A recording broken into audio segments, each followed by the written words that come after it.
Halo teman-teman semua, jumpa lagi dengan saya Ilham Haris. Selamat datang di channel Promo The Series. Gimana kabar kalian? Semoga selalu sehat, bahagia, dan dompetnya nggak tipis ya. Kali ini kita akan meneruskan lagi merangkum spoiler Tales of Herding Gods episode 80 ya guys.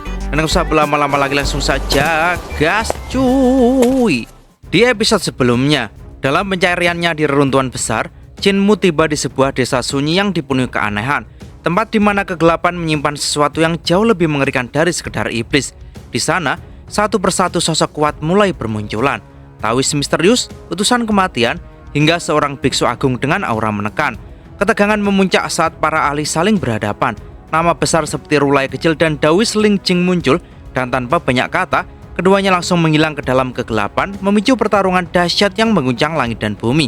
Gelombang kekuatan mereka terus meledak di kejauhan, membuat seluruh desa bergetar sepanjang malam.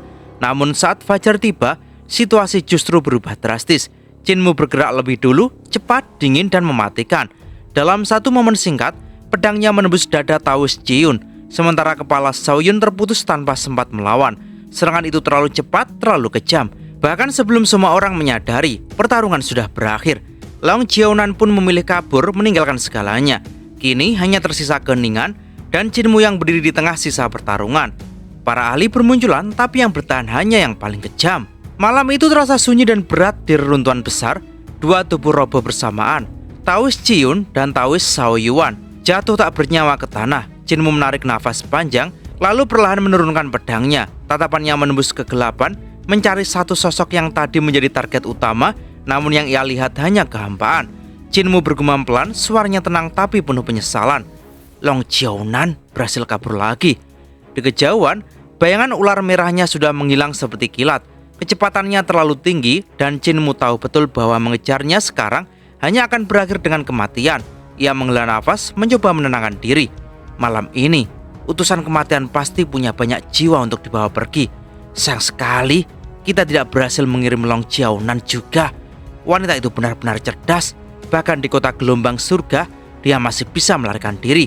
Meski begitu, kemenangan kali ini bukanlah kebetulan. Dalam benaknya, Jinmu dengan cepat mengulang jalannya pertarungan. Taois Jiun bukan lawan lemah, kekuatan dan kultivasinya tidak kalah dari Long Jiaonan.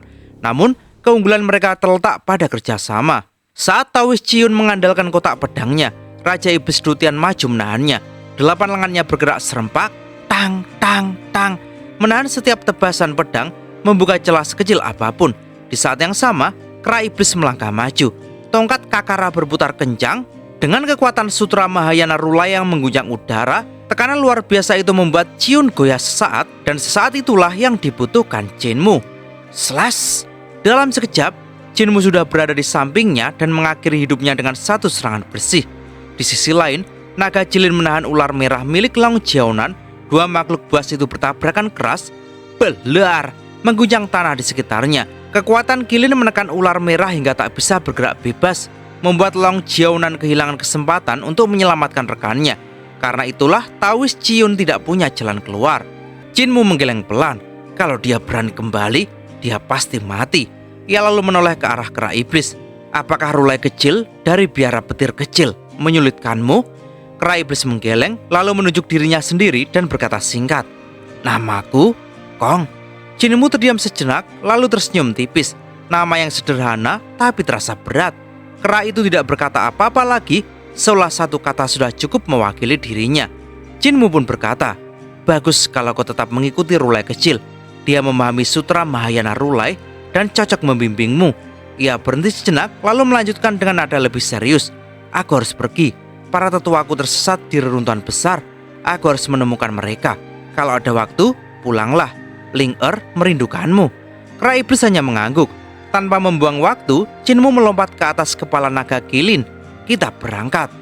Raja Iblis Dutian berdiri di belakang mereka. Keempat wajahnya mengawasi 4 arah sekaligus, waspada terhadap segala kemungkinan. Mereka melaju semakin dalam ke reruntuhan besar, memasuki wilayah yang bahkan lebih berbahaya dari sebelumnya. Aura binatang-binatang aneh terasa di mana-mana. Beberapa bahkan memiliki kekuatan yang tak kalah dari naga kilin. Namun, Jinmu tetap tenang. Ia sudah terbiasa dengan tempat ini sejak kecil. Dengan pengalamannya, ia bisa mengenali wilayah kekuasaan tiap makhluk dan menghindarinya dengan tepat. Perjalanan mereka pun tetap aman meski dikelilingi bahaya. Tiba-tiba, Naga Kilin berhenti, hidungnya bergerak mengendus udara. Ada bau darah, katanya pelan.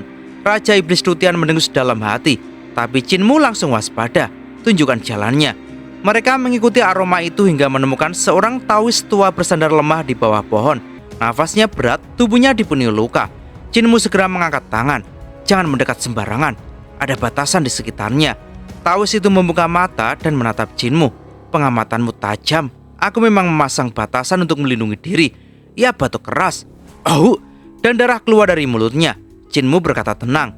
Aku memahami seni penyembuhan. Jika kau mengizinkan, aku bisa membantumu. Taois Lingjing mengangkat tangannya dan membuka batasan. Masuklah. Chinmu turun dari kilin dan segera memeriksa luka. Luka dalamnya parah. Ini akibat pertarungan dengan rulai kecil, gumamnya. Tanpa ragu, ia mulai mengobati. Air liur naga dioleskan pada luka luar.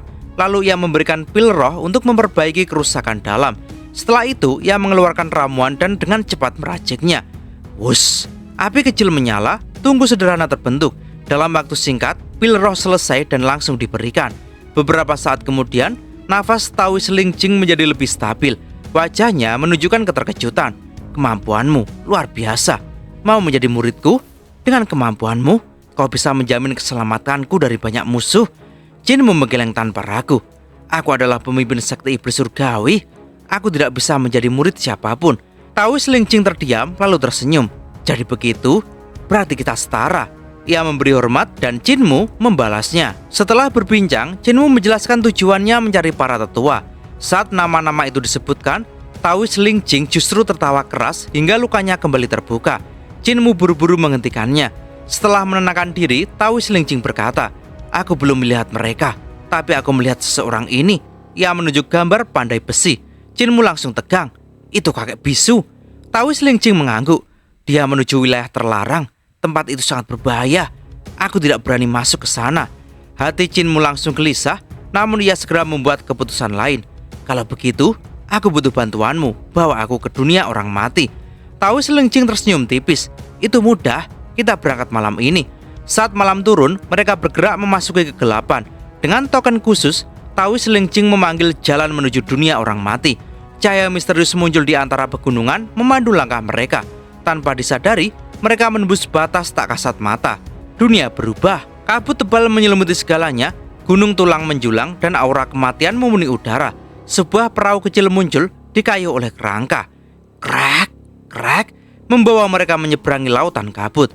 Akhirnya mereka tiba di daratan. Tanpa ragu, Chinmu berjalan melewati desa kosong dan mendaki hingga melihat sesuatu yang luar biasa. Kapal bulan, sebuah kapal raksasa, sunyi namun menekan jiwa.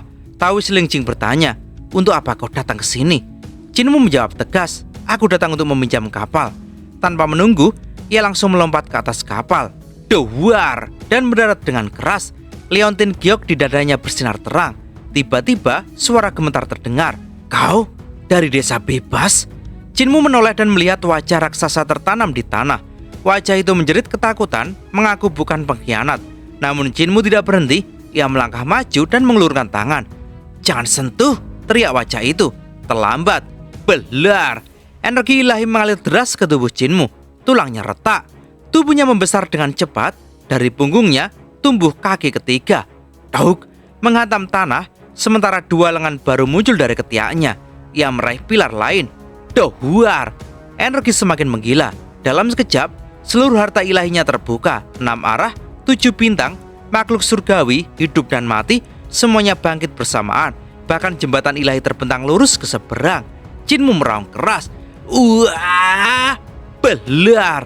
Seluruh kapal bulan bergetar hebat. Perlahan, kapal raksasa itu mulai berdiri. Dan di langit yang gelap, bulan yang hancur perlahan menjauh. Ekspresi Taois Lingjing berubah seketika. Wajahnya yang tadi tenang kini dipenuhi keterkejutan. Tanpa sadar ia terus mundur, langkah demi langkah. Bahkan Raja Iblis Tutian dan Naga Kilin pun ikut terdorong mundur oleh aura yang meledak dari tubuh Chinmu. Tekanan itu terlalu besar, meski sudah berada ribuan langkah jauhnya. Mereka tetap sulit berdiri dengan stabil, seolah tanah di bawah kaki mereka ikut bergetar hebat.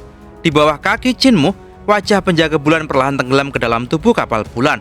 Awalnya masih seperti tergantung di ambang hidup dan mati, namun saat kaki Chinmu menginjaknya, blok, wajah itu benar-benar tenggelam dan menyatu dengan kapal.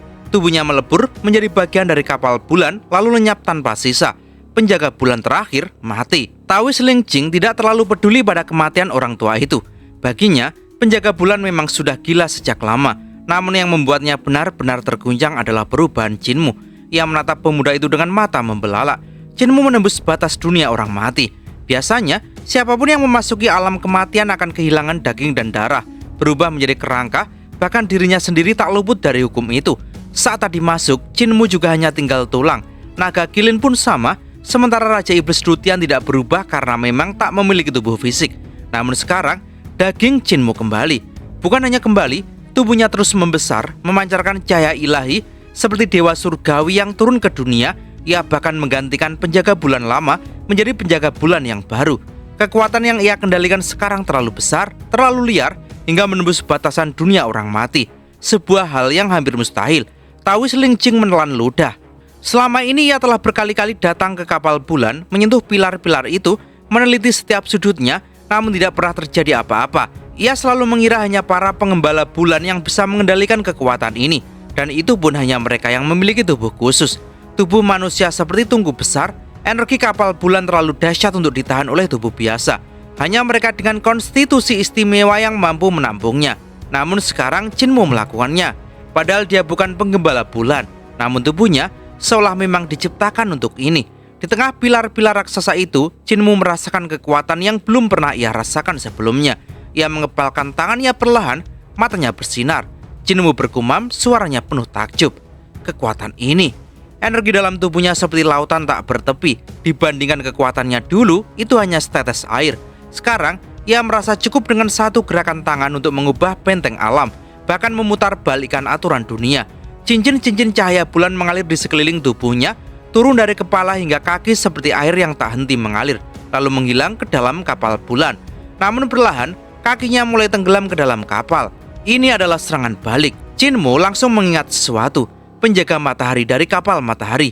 Wanita itu harus membakar hidupnya sendiri untuk mengendalikan kapal. Semakin lama ia bertahan, semakin cepat nyawanya habis. Dan sekarang, Jinmu menghadapi hal yang sama. Bulan di kapal bulan telah padam. Untuk menggerakkan kapal ini, ia harus membayar dengan hidupnya sendiri. Jinmu menarik nafas dalam. Aku tidak punya banyak waktu. Ia mengangkat kepalanya, menatap Taoist Ling Jing yang melayang di kejauhan. Kakak senior Ling Jing, suaranya menggelegar seperti guntur. Terima kasih atas bantuanmu. Tapi, aku harus menemukan kepala desa dan yang lainnya sebelum semuanya terlambat. Taoist Ling Jing menekan keterkejutannya dan memberi hormat. Silakan. Dohuar. Kapal bulan bergerak, langkahnya mengguncang dunia. Di bawahnya, bentuk katak berkaki 3 menopang kapal raksasa itu. Satu langkah saja, Dohuar, 10 mil terlewati. Beberapa langkah lagi, kapal bulan sudah keluar dari gerbang Fengdu, menyeret bulan hitam yang retak keluar dari dunia kematian. Di kejauhan, para ahli kuat Fengdu bermunculan menyaksikan kapal raksasa itu pergi, namun tak satu pun berani mengejar. Sementara itu, Jinmu berdiri di tengah kapal, tubuhnya memancarkan cahaya puluhan ribu meter, seperti dewa bulan yang hidup. Energi di dalam tubuhnya terus mengalir tanpa henti, mengisi setiap bagian dirinya. Embrio roh, 5 unsur, 6 arah, 7 bintang, makhluk surgawi, hidup dan mati, hingga jembatan ilahi semuanya dipenuhi energi mengerikan. Formasi di dalam kapal bulan terus bekerja, menuangkan kekuatan tanpa batas ke dalam tubuhnya, mendorongnya melampaui batas jembatan ilahi, menuju alam dewa surgawi. Jinmu menatap ke depan, matanya tajam. Desa bebas, kepala desa, aku datang. Kapal bulan melaju menembus kegelapan. Pemandangan di sekitarnya berubah menjadi bayangan-bayangan yang melesat cepat. Liontin giok di lehernya melayang ke depan, bersinar seolah menunjukkan jalan. Tiba-tiba, ting, liontin itu terlepas dan melesat ke depan. Jinmu langsung meningkatkan kecepatan kapal.